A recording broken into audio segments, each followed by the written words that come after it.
गया? Accounting. Book keeping is a part of accounting, ठीक है, it is not separate from accounting. तो सबसे पहले बुक कीपिंग होगा और उसके बाद में क्या होगा? अकाउंटिंग होगा। तो बुक कीपिंग में हमने क्या किया था? रिकॉर्डिंग किया, क्लासिफिकेशन किया और क्या किया था? समराइजेशन। अब यहां पर हम लोग क्या करेंगे बेटा? देखो यहां पर हमें करना है एनालिसिस, इंटरप्रिटेशन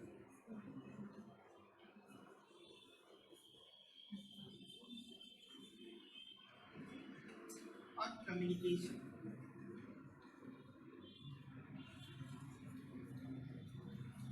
तीन चीजें करनी है। क्या करना है बेटा? सबसे पहले क्या करेंगे बोलो? एनालिसिस करेंगे,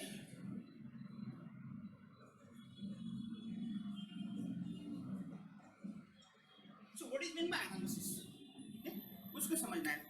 मुझे बात बताओ, आपने कभी बैलेंस शीट बनाई है? बिल्कुल सर, बिल्कुल बनाई है। क्या बात कर रहे हैं, ऐसा कभी होता है क्या कॉमर्स के स्टूडेंट बैलेंस शीट ना बनाए? तो आपने क्या मैं आज सी बेटा ट्रेडिंग अकाउंट में वही एंट्रीज रिकॉर्ड किया था जो उसमें आती है। अब कौन सी आती है? We will discuss it later on जब चैप्टर आएगा फाइनल अकाउंट का, ठीक है। प्रॉफिट एंड लॉस अकाउंट में भी आपने वही एंट्रीज को रिकॉर्ड किया था जो उसके अंदर आती है, और बैलेंस शीट में हमने वही एसेट्स को रिकॉर्ड किया, वही लायबिलिटीज को रिकॉर्ड किया अपने अपनी जगह पे। किया या नहीं किया? यस और no? That is called as what? Analysis. मतलब क्या?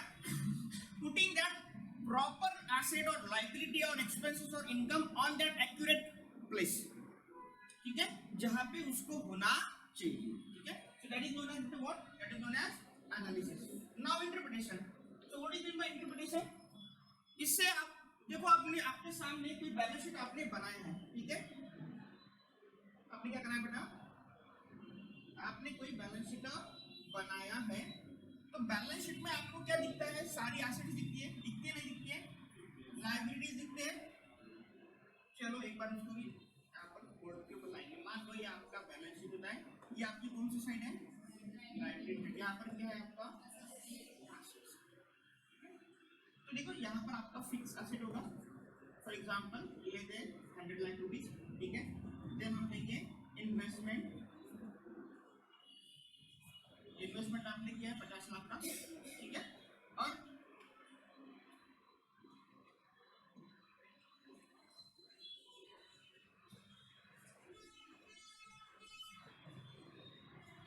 और यहाँ पे हमारी आएंगी करंट एसेट, ठीक है, वो लेते हैं हम 40 लाख की। तो कितना हो गया? 1,90,000, 190 लाख, ठीक है। देन हम यहाँ पर लेंगे बेटा कैपिटल, इसको भी अपन पकड़ ले 100 लाख रुपये। देन अपनी आती है short term liabilities, short term liability, ठीक है, इसको लेंगे अपन 30 लाख। देन आएंगे अपना लॉन्ग टर्म लाइबिलिटी, कितना है यहाँ पर? वहाँ पे 30 लाख है। तो देखो यहाँ पर टैली कितने से होना चाहिए हमारा बैलेंस शीट? 190 लाख से। यहाँ पर कितना रुपये दिख रहा है आपको? 160, मतलब 30 लाख अभी भी बाकी है, तो वो क्या हो सकता है हमारा? Net profit. तो ये बैलेंस शीट का हम क्या करेंगे अभी? एनालिसिस, कम्युनिकेशन करेंगे। भाई कम्युनिकेशन क्यों करना है? सॉरी, इंटरप्रिटेशन करेंगे। इंटरप्रिटेशन मतलब क्या होता है कि ये बैलेंस शीट आपको क्या रिफ्लेक्ट कर रही है, इंटरप्रेट क्या कर रही है? If I am a investor, I want to invest in a company. क्यों? क्योंकि मुझे एक्स्ट्रा रिटर्न चाहिए जो लोग नहीं दे पा रहे। मेरे पास मान लो 10,000 रुपए है, either I will keep it at my cupboard और एट माय पिगी बैंक और at my bank account, saving account, or I can make it at FD in bank. Yes or no? I can invest it into the shares. I can invest it into mutual funds, bonds, debenture and somewhere else. हो सकता है मैं किसी और को भी दे दूं use करने के लिए। तो ये इतने तरीके से what I want to try बच्चों कि मैं क्या करूंगा, मेरे को रिटर्न चाहिए कुछ भी हो जाए, या फिर I will invest into the business and start the my own business. बराबर है? जब मैं कंपनी में इन्वेस्टमेंट करूंगा दैट आई वांट रिटर्न, तो मुझे पैसे चाहिए, रिटर्न चाहिए। अगर मैं 10,000 रुपए डाल रहा हूँ तो साल के मुझे 1,000 रुपए कम से कम उसके ऊपर चाहिए। ऐसा मेरा टारगेट है। अगर आप कंपनी में इन्वेस्ट करना चाह रहे हैं तो आपको कंपनी की बैलेंस शीट एनालिसिस करना आना चाहिए। कंपनी के पास फिक्स एसेट कितने रुपीस की है? 100 लाख की। इन्वेस्टमेंट कितना दिख रहा है? 50 लाख का। और करंट एसेट कितना दिख रहा है? 40 लाख का। इसका मतलब कंपनी रिलेटिवली स्टेबल लग रही है। सर ऐसा क्यों? क्योंकि बेटा इनके पास जो फिक्स एसेट है ना, इसकी वैल्यू हमेशा बढ़ेगी, क्योंकि लैंड एंड बिल्डिंग का इसमें सबसे ज्यादा पोर्शन होता है, ठीक है। और इनका करंट एसेट कैसा है, लिटरली इसके रेशियो में क्या है, कम है। आपने करंट रेशियो निकाला होगा, current liability current divided by current asset, निकाला है कि नहीं निकाला है, ठीक है। तो आइडिया रेशियो होता है 2, होता है कि नहीं होता है, तो that is called as interpretation. अब वो कैसे होगा, क्या होगा, कॉस्ट अकाउंटिंग में डिस्कस करेंगे लेटर ऑन, ठीक है। यहाँ पर क्या दिख रहा है मुझे, प्रॉफिट मेकिंग कंपनी दिख रही है, क्योंकि कंपनी ने नेट प्रॉफिट जनरेट किया है। कंपनी के पास पूरा कैपिटल कितना है, 100 लाख का। कितना है बेटा, 100 लाख का। मतलब ये कौन है, equity share holders, equity share capital का, इक्विटी शेयर होल्डर का कैपिटल 100 लाख के ऊपर कंपनी ने कितना रुपए कमाया है, 30 लाख। मतलब कंपनी अपने ऑपरेशन के ऊपर कितना कमाती है, 30% कमाती है। That is more important than in a monetary term. अगर हम पैसा कमाते हैं तो उसको हमेशा एज अ कॉमर्स स्टूडेंट आपको परसेंटेज कैलकुलेशन आना चाहिए, क्योंकि आप 10,000 लगा के 1,000 रुपए कमा रहे हो, 20,000 लगा के आप सिर्फ 7,000 यहाँ पर उतना ही कमा रहे हो, इसका मतलब आप पहले से कम कमा रहे हो, बराबर है। 10,000 लगा के अगर मैंने 1,000 कमाया, 20,000 लगा के भी मैं 1,000 रुपए कमा रहा हूँ, इसका मतलब मेरा इफेक्टिव बिजनेस चल नहीं रहा है, क्योंकि मैं उतना प्रॉफिट जनरेट नहीं कर रहा हूँ। सो दैट इज कॉल्ड बेटा व्हाट, इंटरप्रिटेशन। और लास्ट में क्या आता है, कम्युनिकेशन। लास्ट में क्या आएगा, communication. So what is mean by communication, मतलब लोगों से डिस्कस करना है ये सब। सो डिस्कस क्यों करें, जब कंपनी है, कंपनी को सबसे पहले तो अपनी रिपोर्ट ना, एक्चुअली अकॉर्डिंग टू ICAI या फिर SEBI और स्टॉक एक्सचेंजेस, इन सब ने कंपनी के ऊपर ऑब्लिगेशन दे दिया है कि इनको हर 3 महीने में इनका बैलेंस शीट क्या करना पड़ेगा, लोगों के सामने रखना पड़ेगा, net profit net loss show करना पड़ेगा। क्यों? क्योंकि कंपनी में बहुत लोगों का इन्वेस्टमेंट है, कंपनी को बहुत लोगों ने कर्जा भी दिए रखा है, जैसा ना कंपनी में गवर्नमेंट भी इंटरेस्ट है, क्योंकि गवर्नमेंट ने भी उनको बहुत सारी सुविधा दी है, जिससे वो अपने प्लांट, मैन्युफैक्चरिंग प्लांट या फिर ऑपरेशन, बिजनेस ऑपरेशन कर पा रहे हैं, जैसा ना। मोर इम्पोर्टेंटली कस्टमर है ना, वो भी तो जाने की किस तरीके से कंपनी है, किस तरीके से काम कर रही है। सो अपने रिजल्ट इन लोगों के साथ शेयर करना मतलब क्या होगा बेटा, कंपनी। सो ये क्यों करना है बेटा, क्योंकि हमें कल चल के लोन की जरूरत पड़ी तो क्रेडिटर्स हमारी बैलेंस शीट लेके हमें क्या लेंगे, लोन देंगे। हमारे कस्टमर हमारा प्रोडक्ट परचेज करेंगे, क्योंकि उनको अच्छा प्रोडक्ट मिलना है, तो बराबर है। इन्वेस्टर क्या करेंगे, इन्वेस्टमेंट करेंगे। क्यों करेंगे, क्योंकि अपनी कंपनी की बैलेंस शीट क्या लग रही है, स्ट्रॉन्ग लग रही है, ठीक है। समझ आ रहा है सब कुछ। So what is mean by बच्चों accounting, accounting is process of, बच्चों देखो बुक कीपिंग इसके अंदर आता है, ठीक है। तो अकाउंटिंग में हम थोड़ा पूरा कच्चा चिट्ठा जमा करेंगे। देखो वहां पर कल क्या डिस्कस हुआ था, रिकॉर्डिंग, क्लासिफाइंग एंड समराइजिंग। इसमें क्या ऐड करेंगे, analysing, interpreting and communication of financial data, that is called as accounting. अब उसे हम क्या कहेंगे, अकाउंटिंग। सो अकाउंटिंग में हम क्या करेंगे बेटा, बोलो। सबसे पहले एनालिसिस। एनालिसिस करना मतलब क्या, जो बच्चा ऑनलाइन है नोटबुक पे लिख सकते हैं। एनालिसिस करना मतलब क्या, सारी चीजें प्रॉपर अपनी जगह पे सेटअप करना, putting all those entry eight there accurate place, ठीक है। सेकंड चीज इंटरप्रिटेशन, मतलब क्या होगा बेटा, कोई तो भी एक जजमेंट निकालना, कोई तो भी एक रिजल्ट पे पहुंचना, जिससे क्या हो सके कि आपका जो बैलेंस शीट है वो कुछ ना कुछ रिफ्लेक्शन दे, कुछ ना कुछ बताए। जब बैलेंस शीट बता रही है कि भाई 30 लाख कमाए कितने रुपए के ऊपर, 100 लाख के ऊपर, दिखा रही है कि फिक्स एसेट कितने रुपए की है, 100 लाख की।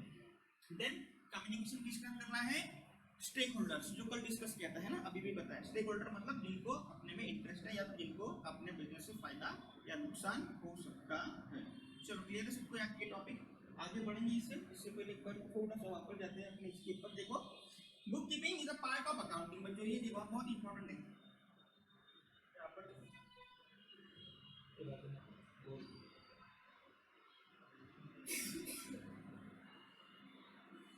Yes, book keeping is a part of accounting, मतलब बुक कीपिंग शुरुआत होती है, उसके बाद में क्या होता है, अकाउंटिंग होता है, ठीक है। It is the primary stage of accounting, it is the process of recording transaction into the books of accounts, the part of accountancy. See this is book keeping, this is accounting and this is accountancy. Sir आपने accounting बताया था, accountancy नहीं बताया था बेटा। जो last में communication जो किए थे reports, that is called as accountancy. क्योंकि कम्युनिकेशन करना, कभी आप बैलेंस शीट बनाने के बाद कम्युनिकेट किया है आपने, बैलेंस शीट बनाने के बाद वो सिर्फ अपने पास पड़ी है, उसको अपने को लोगों तक पहुंचाना है, तो क्या करना पड़ेगा, स्टॉक मार्केट के लिए डिस्प्ले करना पड़ेगा, स्टॉक एक्सचेंज की वेबसाइट को देना पड़ेगा, सेबी को देना पड़ेगा, तब जाके वो क्या होगा, बैलेंस शीट लोगों के सामने पहुंचेगा, ठीक है। That is called what, accounting. ठीक है। So accountancy is bigger than accounting, ठीक है। सो अगर एग्जाम में एमसीक्यू आता है bookkeeping is a part of किसका बच्चों, अकाउंटिंग का, और अकाउंटिंग किसका पार्ट है, अकाउंटेंसी, ठीक है। अकाउंटेंसी में क्या आएगा भी वही लास्ट में जो आया बेटा पानी पी लो आप, ठीक है। अकाउंटेंसी में क्या आता है, communication of the our financial data with the stakeholders. Clear है सबको, थोड़ा आगे जाए, ओके चलो।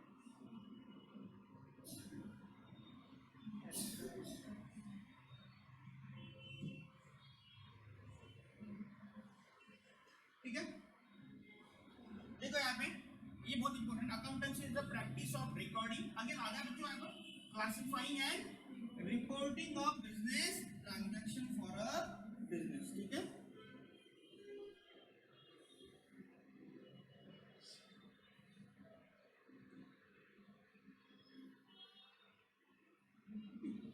So accountancy refer to the entire body of the process of accounting। अब आप ये पढ़ लेना, बहुत सिंपल है, मैंने आपको थोड़ा कॉन्सेप्ट यहाँ पे मतलब थोड़ा नहीं पूरा ही बता दिया, पूरा ही कॉन्सेप्ट आपके सामने भी प्रेजेंट किया था।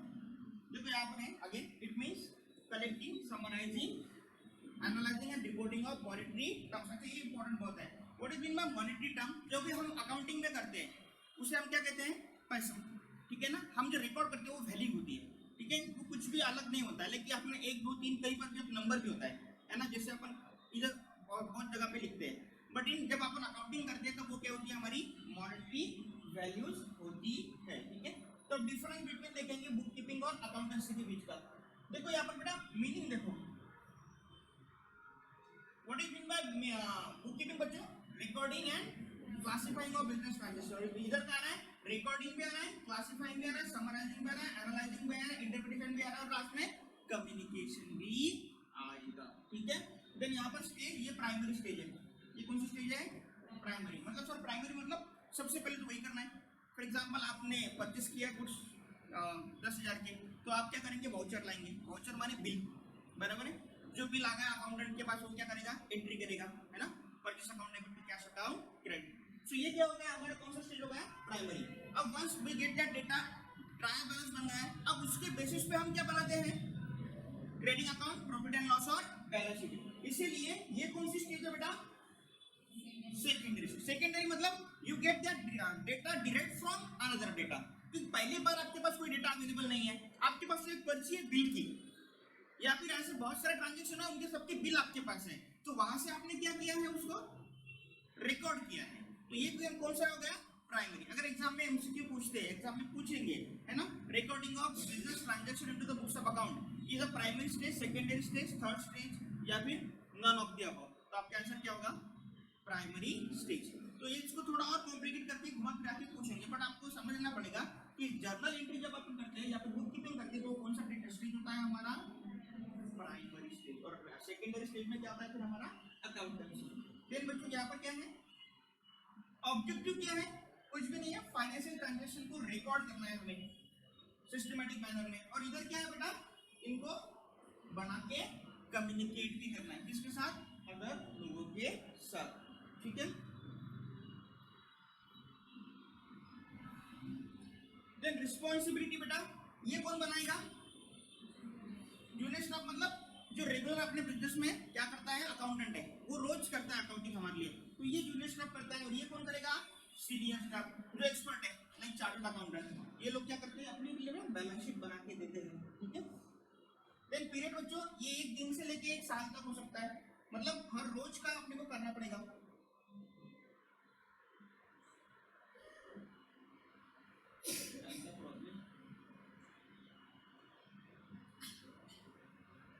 ठीक है।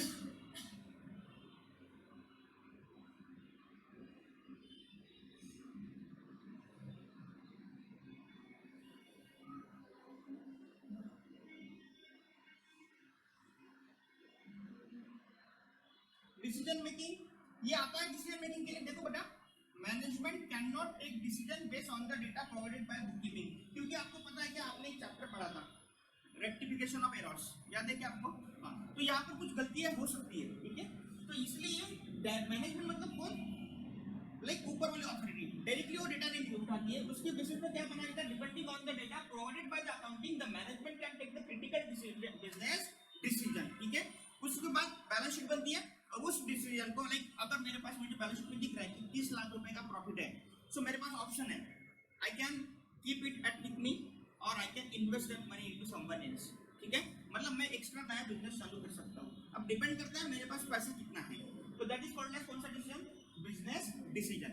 बिजनेस को एक्सपांड करना है, एक्जिस्टिंग बिजनेस में कंटिन्यू करना है, या फिर एग्जिस्टिंग मार्केट से निकल के दूसरा और मार्केट में जाना है, या फिर एग्जिस्टिंग मार्केट में नया प्रोडक्ट लॉन्च करना है। These are different business decision. ठीक है, आप देखते हो अदानी के कितने सारे बिजनेसेस बन गए हैं, रिलायंस के भी बहुत सारे बिजनेसेस हैं, है ना। तो ये लोग डिसीजन किसके बेसिस पे लेते हैं? उनके पास अवेलेबल जो फंड्स हैं उसके आधार पे। ठीक है, सो स्किल रिक्वायर्ड बेटा, analytical skill is not required for book keeping, और यहाँ पर बहुत ज्यादा स्किल की रिक्वायरमेंट है। ठीक है, क्योंकि कंपनी के फाइनेंशियल स्टेटमेंट बनाना इतना भी सिंपल होता नहीं है। ठीक है, थोड़ा आगे जाएंगे।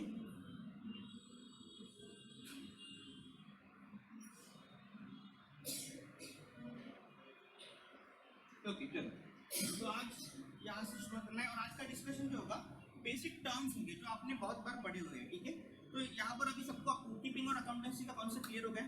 ठीक है, सो बुक कीपिंग मतलब क्या होता है सिर्फ बोलो? Recording, classifying and summarising. और अकाउंटेंसी में क्या आएगा?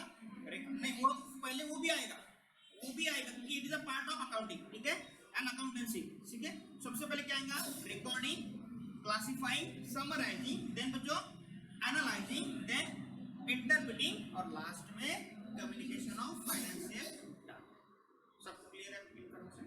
चलो, अब क्या देखते हैं आप? बेसिक्स अगर methods of accounting, system of accounting. ठीक है, मतलब क्या कि 3 तरीके की मेथड है। पहली बेटा कैश, लाइक अपने को अकाउंटिंग करना है तो ट्रांजैक्शन को तो रिकॉर्ड करना पड़ेगा, यस और नो।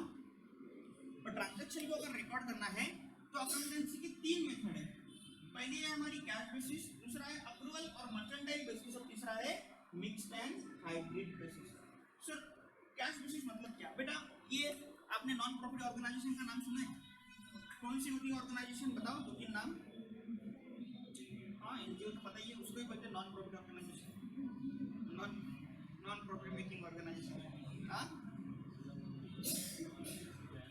अच्छा चलो हम बता देते हैं बेटा। कुछ ऑर्गेनाइजेशन जो ऐसी होती है जिनका मेन सोल पर्पस जो होता है वो सोसाइटी या फिर उसके मेंबर्स को ना सर्विसेज प्रोवाइड करना होता है, जिनका मेन पर्पस प्रॉफिट कमाना।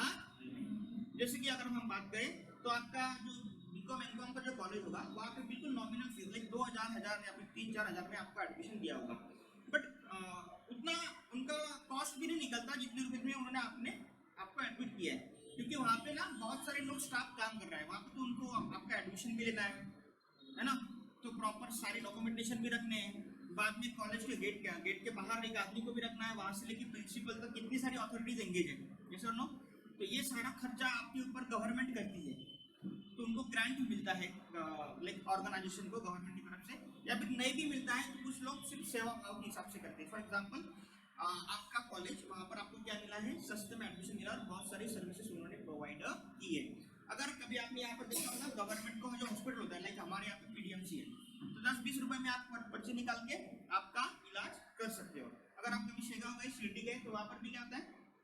फ्री का खाना तो मिलता ही है, बोले जाने का आने का अपने को पता है 100 रुपये में हो जाएगा, बाकी उधर दक्षिणा तो देना है ही नहीं, और खाना भी कैसा है? फ्री में। तो उनको क्या लगता है कि लोगों यहाँ पर आए, डिवोटी आए, गजानन महाराज से क्या करें?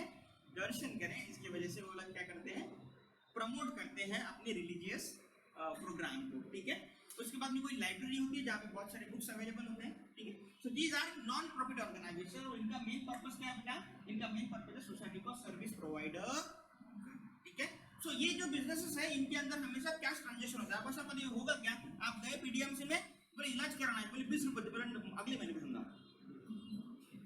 ऐसा होता है क्या? नहीं। शेगांव गए, है ना, वहाँ पर बोले कि यार आपको यहाँ पर 50 रुपए की पावती फाड़नी है, बोले लिख लो तो मैं आके दे दूँ, ऐसा होता नहीं है। तो कुछ बिजनेस ऑर्गेनाइजेशन ऐसी होती है जहाँ पे हमेशा कौन सा ट्रांजेक्शन रिकॉर्ड किए जाते हैं बेटा? कौन से ट्रांजेक्शन होते हैं? Cash transaction. इसका मतलब क्या है सर? फिर यहाँ पर हम लोग क्रेडिट ट्रांजेक्शन रिकॉर्ड करेंगे क्या? तो बिल्कुल ही नहीं। So under cash system only which transaction are record बच्चों? कौन से? Cash payments and cash receipts. What do you mean by receipts? Receipt मतलब हाँ, मतलब आपको जो भी पैसा आया है, लाइक इनको क्या आता है? डोनेशन आता है, बिल्डिंग के लिए फंड आएगा, है ना, मेंबर का सब्सक्रिप्शन आएगा, ठीक है। और क्या सकता है इनको और भी लाइक कि एक कोई फंक्शन रखना है, प्रोग्राम रखना है, तो उसके लिए लाइक वो लोग क्या करेंगे, 1000 दो हजार से लोगों के पास से क्या लेंगे, छोटा मोटा डोनेशन टाइप लेंगे, ठीक है। तो ये बहुत सारी चीजें इनको मिलती है। तो यहाँ पर कैश बेसिस में बेसिकली हम लोग क्या करते हैं, cash receives and actual cash payments are recorded.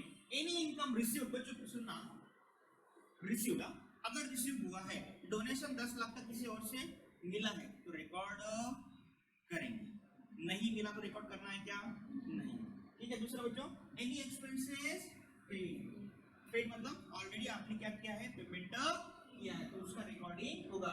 Such method of accounting is usually followed by the professional such as doctor. अच्छा, डॉक्टर के इसमें भी आप कभी गए हॉस्पिटल में, उधारी रखिए वहां पे, लॉयर्स सर बोला आज तक पंगा लिया नहीं किसी से, है ना, अगर हो गया तो लॉयर के पास जाना है, चार्टर्ड अकाउंटेंट बच्चों जाएंगे सीए के पास, बोले मैंने सिर्फ बना दिया, पैसा अगले साल मिलेगा तेरे को, ऐसा हम कभी करेंगे क्या, नहीं। So this people are always क्या करेंगे बच्चों, क्या करेंगे, कॉन्सेप्ट को फॉलो करेंगे, क्या। सो कहने का मतलब देखो यहाँ पे नॉन प्रॉफिट ऑर्गेनाइजेशन, सो ऐसी ऑर्गेनाइजेशन जहाँ पर in which only cash transactions are recorded is cover under which system, में जो कौन सा सिस्टम के अंदर आएगा, कैश बेसिस, ठीक है। सो कैश बेसिस के अंदर क्या रिकॉर्ड करना है, सिर्फ cash payment and cash receipts, बस इतना याद रखना है, नोट कर लो, अगर शॉर्टकट में करना है तो, ठीक है, क्योंकि यहाँ पर बहुत सारा पढ़ना पड़ेगा, नोट्स बहुत लेंथी हो जाएगी पढ़ने के लिए, एग्जाम के लिए एमसीक्यू भी इधर से ही आप तैयार कर सकते हैं, ठीक है। ऑनलाइन वाले भी अपना नोट मेंटेन करके चलो, देखो cash basis methods of accounting, इसमें देखो कैश बेसिस, यहाँ पर बहुत समय है। इन this method we can record the only cash transactions, such as cash payment and cash receipts, okay।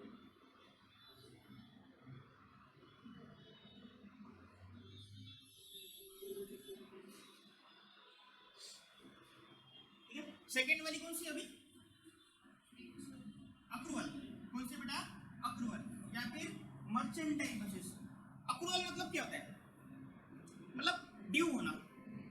For example अगर आपने सर का क्लास कर लिया और बोला सर ने कि भाई आप 15 दिन का क्लास करो, बाद में 15 दिन के बाद आपको फीस पेड करना पड़ेगा, तो 16वें दिन आपको क्या करना पड़ेगा, आपका फीस पेमेंट करना पड़ेगा। तो आपने क्लास जब किया था तो आपको पता था कि मुझे कभी ना कभी इसका पेमेंट करना पड़ेगा, तो पहले ड्यू हुआ, पहले क्या हुआ, वो ड्यू, बाद में क्या हुआ, आपने उनको पेमेंट किया, ठीक है। दूसरी बात, चलो आप में से बहुत सारे लोग जो है वो रेंट पे रहते हैं, ये सुनो, तो आप ओनर के यहाँ पे जब रहते हो तब महीने के अंत में अगर आपने रेंट पेमेंट कर किया है या फिर करते हो तो महीना भर तो आप रह रहे हो वहाँ पे, अब जैसे आपने महीना भर रह रहे हो तो इसका मतलब आपको अल्टीमेटली उसको क्या करना है, पेमेंट, बट अभी तक के किया। सो अप्रूवल में क्या होता है, सुनना, अप्रूवल में क्या होता है, आइदर पेड और पेएबल, आइदर पेड और पेएबल। पेड मीन्स ऑलरेडी आपने पैसा पेड, पेएबल मतलब आप उसको पेमेंट कर, दोनों चीजें यहाँ पर रिकॉर्ड होती है। आपको पता है कि आपने एडजस्टमेंट में बहुत बार आउटस्टैंडिंग एक्सपेंसेस को प्लस किया है, प्रीपेड एक्सपेंसेस को माइनस किया है, क्यों किया है, because we are in a trading organisation. Trading organisation मतलब जिसका जो पर्पस होता है क्या होता है, गुड्स परचेस करके बेचना, दैट इज ट्रेड। मतलब क्या होता है, बाइंग एंड सेलिंग, बराबर है। तो उनका मेन मोटिव क्या है बेटा, ये बोल रहा है प्रॉफिट कमाना है, बराबर है। तो ऐसी ऑर्गेनाइजेशन जो ट्रेडिंग करती है वो लोग क्या करते हैं, क्रेडिट ट्रांजैक्शन भी करते हैं और कैश ट्रांजैक्शन भी करते हैं। तो कैश ट्रांजैक्शन अगर होता है तो उसका भी रिकॉर्डिंग होगा, और क्रेडिट ट्रांजैक्शन होता है तो उसका भी रिकॉर्डिंग होगा। या फिर हम सिंपल भाषा में कहेंगे आइदर कैश पेड और पेएबल, आइदर कैश रिसीव्ड और रिसीवेबल। दोनों का यहाँ पर क्या होगा, रिकॉर्डिंग करना पड़ेगा। आपने बहुत बार रेंट में एडजस्टमेंट देखा होगा, आउटस्टैंडिंग रेंट दिखता है, अगर इनकम है तो उसमें हमने प्लस किया था, यस और नो। तो आउटस्टैंडिंग रेंट में हमने प्लस क्यों किया, क्योंकि हम कौन सा सिस्टम को फॉलो कर रहे हैं, अक्रूवल को, क्योंकि वो तो महीना भर रह गया हमारे घर पे, तो अभी हम उसका रेंट रिकवर करेंगे। ये आपके लिए क्या होगा, एक्सपेंस, और आपके ओनर के लिए क्या हो जाएगा, वो इनकम। तो आप अगर बैलेंस शीट बनाएंगे तो आपकी इसमें एक्सपेंस भी दिखाना है और उनकी इसमें वो क्या बनेंगे, इनकम करके। So under accrual system of accounting the revenue whether received और नॉट, रेवेन्यू है पैसा, ठीक है, रेवेन्यू वेदर रिसीव्ड और नॉट और हैज बीन अर्न्ड, मतलब आपने उसको कमाया है पहले ही, ठीक है, और अप्रूव्ड मतलब ड्यू हो गया है during the accounting period, and expenses incurred whether paid और नॉट आर रिकॉर्डेड, अभी तक पेमेंट हुआ नहीं है। यहाँ पे एग्जांपल दिया है, एनी इनकम अर्न, इनकम मिल चुका है। दूसरा बेटा वेदर रिसीव्ड और नॉट, इनकम मतलब आपने कहीं पर जॉब किया है, आपको सैलरी मिलेगी, बराबर है, ओनर को रेंट मिलेगा, उसने कमा तो लिया है, कमा तो लिया है, बट अभी मिला है या नहीं मिला है, फर्क पड़ता है क्या, नहीं मिला है तो भी क्या करो, रिकॉर्ड करो, नहीं मिला है तो भी क्या करो, same simple in this method we recording both cash and credit transaction, ठीक है। तो ये कौन सी मेथड होती है हमारी, अक्रूवल मेथड, ठीक है। Any expenses incurred whether paid, payment किया है या नहीं किया है, फर्क पड़ता है क्या, नहीं। अगर आप एक्सपेंसेस कर रहे हैं, किया है, आपने स्टेशनरी लाया है परचेस करके, मतलब आप जेरोक्स की सेट निकाल के लाए हो तो पैसा देना पड़ेगा, नहीं दिया है तो भी रिकॉर्ड करो, आउटस्टैंडिंग एक्सपेंसेस, दिया है तो पेमेंट करके एक्सपेंसेस दिखा दो। क्लियर है सबको बात। तो पहले वाले केस में क्या किया था आपने, बोलो, पहले वाले केस में क्या था, सिर्फ कौन से ट्रांजैक्शन रिकॉर्ड किए थे बेटा, कैश रिसीव्स, एंड कौन से दूसरे, कैश पेमेंट। और यहाँ पर हम क्या करते हैं, दोनों करते हैं, वेदर रिसीव्ड और नॉट, है ना, या फिर पेड और नॉट, मतलब पेएबल या फिर इधर रिसीवेबल, ठीक है। तो लिखो यहाँ पर थोड़ा सा, लिखो इधर, लिखो इन दिस सिस्टम अप्रूवल, पहले लिखो हेडिंग डालो approval of mercantile basis,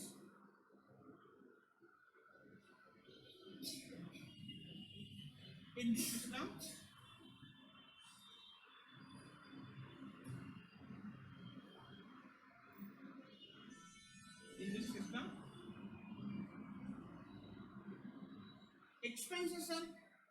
expenses are recorded whether paid or payable, whether paid or, an income is recorded whether received or receivable, whether received or receivable,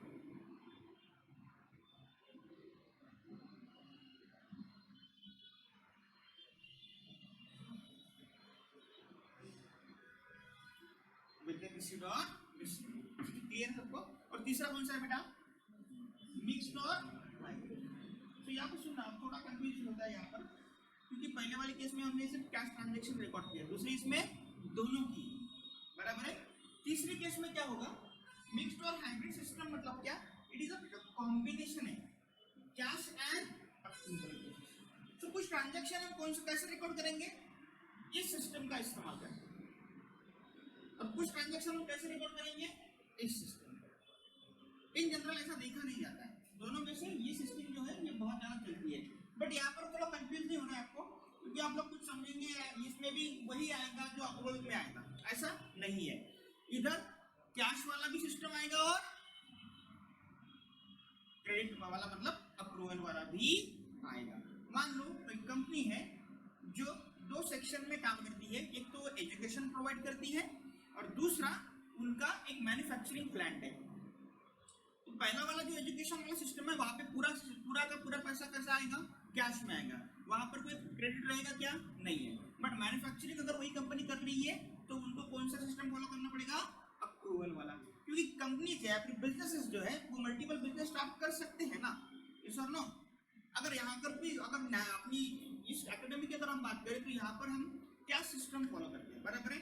अगर इसी academy ने कोई और दूसरा manufacturing plant चालू कर दिया, वहाँ पे मैन्युफैक्चरिंग शुरू कर दिया है, तो शायद उनको क्रेडिट परचेज भी करना पड़ेगा और क्रेडिट सेल भी करना पड़ेगा, ऐसा नो। तो यहाँ पर कौन सा सिस्टम फॉलो होता है फिर, ये कौन सा सिस्टम है, मिक्स्ड और hybrid system. It is a combination of both the system. Number 1 कौन सा, कैश एंड अप्रूवल सिस्टम। तो लिख लो वहाँ पे,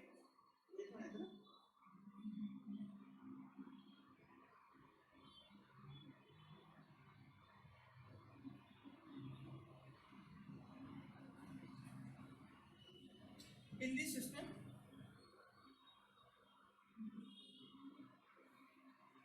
both cash and approval system of accounting is followed.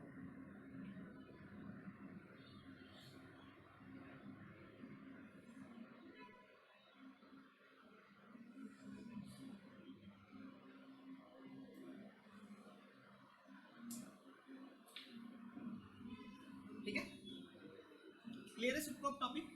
चलो अभी आपने क्या डिस्कस किया, एक बार रिवाइज करके शॉर्ट में बोलो बेटा। हमने क्या डिस्कस किया, methods of accounting. So how many methods are there बेटा, कितने मेथड्स है बोलो जल्दी। 3 मेथड है। पहली वाली कौन सी है, कैश। कैश सिस्टम में हम कौन से ट्रांजैक्शन रिकॉर्ड करेंगे, सिर्फ only cash transaction. It means cash receipts and cash payment. Number 2 बेटा दूसरा क्या रिकॉर्ड होगा, अप्रूवल सिस्टम। अप्रूवल सिस्टम में हम क्या करते हैं, कैश एंड क्रेडिट दोनों करते हैं।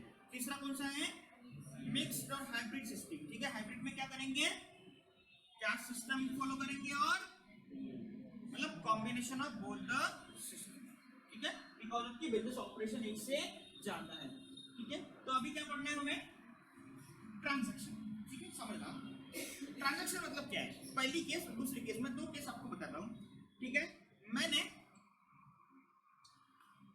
मोबाइल परचेस किया है और सामने वाले को पैसा दिया है। क्या दिया है, पैसा। सो व्हाट आई एक्सचेंज बच्चों, goods for a cash. Actually मैंने क्या दिया है, कैश दिया है। मतलब अब जब मैं एक पार्टी हूँ, सामने वाला दूसरी पार्टी है, सो ट्रांजैक्शन करने के लिए मिनिमम अपने को 2 पार्टी चाहिए, बराबर है, ये क्लियर है बात। तो पहले केस में मैंने क्या एक्सचेंज किया है, पैसा और money what. Sir money what मतलब उतने रुपए की चीज मैं एक्सचेंज करूंगा। यू नो बार्टर सिस्टम क्या होता है, वहां पर क्या होता था, exchange of goods for goods. If I bought that mobile phone इससे, तो मैं मेरा दूसरा मोबाइल फोन उसको दे रहा हूँ। तो मैंने जो उसको मोबाइल फोन दिया है उसकी कीमत है या नहीं है, ये सब नो। आज ये चीज पॉसिबल नहीं है प्रैक्टिकली, है ना। पहले जमाने में होता था कि भाई मेरे पास गेहूं है, तेरे पास चावल है, दाल है, जो भी है ये मेरे से ले ले, वो मेरे को दे दे। आजकल ये सिस्टम फॉलो होती है बिकॉज ऑफ की करेंसी अभी बहुत ज़्यादा इकोनॉमी में फैल चुकी है और सबके पास अवेलेबल रहती है अच्छी क्वांटिटी में, अच्छी मात्रा में। ठीक है, सो हर एक बच्चों एक्सचेंज ऑफ गुड्स, गुड्स मतलब क्या, हमारी वस्तु है। ठीक है, उसके भी डेफिनेशन पढ़ेंगे। And services, what do you mean bye services, हाँ सेवा मतलब जिसको कैश में मतलब जो पेमेंट करके आप ले रहे हैं। फॉर एग्जांपल मैं यहाँ पे पढ़ा रहा हूँ, फ्री में आ रहा हूँ क्या, ऑब्वियसली नहीं। अच्छा आप लॉयर के पास जाएंगे, फ्री में काम करेंगे क्या, चार्टर्ड अकाउंटेंट फ्री में काम करेगा क्या, so you are paying something for something to him because of you want that service. ऐसा नो, कभी हेयर स्टाइल करने जाते हैं, कभी ब्यूटी पार्लर जाते हैं, किसका पैसा है, किसका है बोलो ना, गुड्स परचेज किया, सर्विस लिया है, वो स्टीम करना है चेहरे के ऊपर, मुझसे मुलायम लगता है, किसका पैसा है बोलो ना, सर्विस। सो बच्चों आप ना either you can purchase goods और फिर सर्विसेज फॉर मनी, और मनी मतलब आइदर पैसा देके या फिर उसकी कीमत का कोई चीज एक्सचेंज करें। क्लियर है सबको, दैट इज कॉल्ड एज बच्चे व्हाट, ट्रांजैक्शन। ठीक है, लिखना है क्या, लिखना है कि घर पे जाके हो सकता है शॉर्टकट में, सिंपल था। जो हार्ड है मैं दिखा के दूंगा, जो सिंपल है मेरी नोट्स आपके पास है ही, उसमें से आप क्या करना है, आपको एक बार फिर आप खुद की शॉर्टकट नोट्स बनाओ ताकि एग्जाम के दिन हमें ज़्यादा ना पढ़ना पड़े, मतलब कॉन्सेप्ट हमें अच्छे से याद आ जाए, क्योंकि एग्जाम में क्या आएगा पता नहीं है, 5 पूरे सिलेबस चैप्टर्स सब्जेक्ट्स पढ़ के जाना है, ठीक है। देखो टाइप ऑफ ट्रांजेक्शन, पहला कौन सा बेटा, मॉनेटरी ट्रांजेक्शन मतलब क्या, जहां पर क्या होगा एक्चुअली, मॉनेटरी मतलब पैसा, ऐसा ट्रांजेक्शन जिसमें क्या एक्सचेंज हो रहा है, पैसा एक्सचेंज हो रहा है, दैट इज कॉल्ड एज कौन सा ट्रांजेक्शन बेटा, मॉनेटरी ट्रांजेक्शन, या फिर मनी इज व्हाट, डायरेक्टली और what do you mean by directly and indirectly, the transaction which involve exchange of money या फिर मनी वॉट, तो मैंने बता दिया अभी। डायरेक्टली और इनडायरेक्टली मतलब क्या, आइदर आप कैश पेमेंट डायरेक्टली करेंगे, फॉर एग्जांपल आप आजकल स्विगी से मंगाते हो बिरयानी, अच्छी लगती है, सस्ते में आती है इसलिए अच्छी लगती है, बराबर है। तो बेसिकली आपने पेमेंट किसको किया है, स्विगी को किया है या फिर आपके रेस्टोरेंट के ओनर को किया है, किसको किया है बोलो ना, रेस्टोरेंट के ओनर को या स्विगी को किया है, so it means you are paying that money indirectly, yes or no। अगर आप कोई पेड सब्सक्रिप्शन ले रहे हैं हॉटस्टार जैसी कोई चीज का, तो उसके ऊपर आपको एडवर्टाइजमेंट मिलता है दिखने को, तो वो उसका सब्सक्रिप्शन आपने पहले ही लिया था, तो आप एडवर्टाइजमेंट के लिए इनडायरेक्टली क्या कर रहे हो, पेमेंट कर रहे हैं, ठीक है। सो डायरेक्टली मतलब खुद ही आप सामने वाले को पैसे देंगे, इनडायरेक्टली मतलब कैसे भी वो आपके पास निकल जाएगा। For example you are paying GST to the government, कैसे जा रहा है, डायरेक्टली जा रहा है इनडायरेक्टली जा रहा है, इनडायरेक्टली, क्योंकि you are not paying directly to the government, आपने गए बैंक में या फिर डीडी भरा है गवर्नमेंट के नाम से, payable to government of India नहीं लिखा है, आपने किसको दिया है, जिससे आपने क्या किया है, परचेस किया है, it is called as what बच्चों, it is called as monetary transaction, only monetary transaction are recorded in books of accounts, मतलब हम जो अकाउंटिंग करते हैं उसमें से पैसे से रिलेटेड ट्रांजैक्शन आएंगे, अगर मैं मोबाइल के बदले मोबाइल देता हूँ तो इस ट्रांजैक्शन को रिकॉर्ड आज किया जाता है क्या, नहीं किया जाता है, तो इसे हम कौन सा क्या कहेंगे बेटा, monetary transaction. So monetary transaction means बेटा what? It is an involve exchange of money or money what directly or indirectly is called as what? Monetary transaction। मतलब पैसा आना चाहिए डायरेक्टली दो या फिर इनडायरेक्टली, किसी भी तरीके से आपको सामने वाले को क्या देना है, पेमेंट देना है।